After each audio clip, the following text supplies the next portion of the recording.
Leġiżlazzjoni ewlenija li qed titmexxa mill-MEP Nazzjonalista David Casa irċeviet appoġġ b'saħħtu vot kruċjali li ttieħed fil-Parlament Ewropew l-erba' li għadda. Il-vot fil-Kumitat wasal wara xhur ta' negozjati biex jinstabu kompromessi fuq partijiet ewlenin tal-abbozz ir-regolament dwar il-Fond Soċjali għall-Klima li se jwassal biex ikun hemm miljuni investiti fid-djar Maltin matul l-10 snin li ġejjin.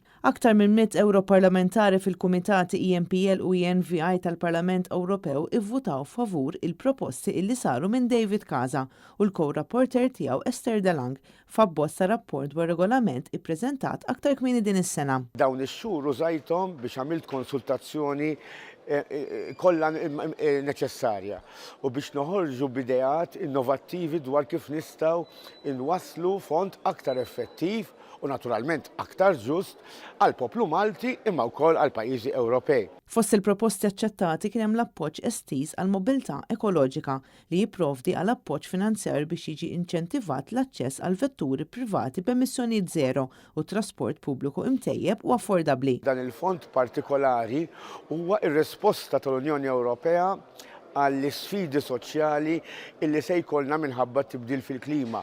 Irridu naqtaw l-emissjonijiet tal-karbonju li jiġi mill-fossil fuels, irridu ninvestu fid-djar u fin-negozji żgħar, irridu naraw il-kontijiet tad-dawl jinżlu u dan permezz ta' investimenti fl-effiċjenza tal-enerġija, pereżempju fl-insulazzjoni u fl-enerġija sostenibbli bħal pannelli solari.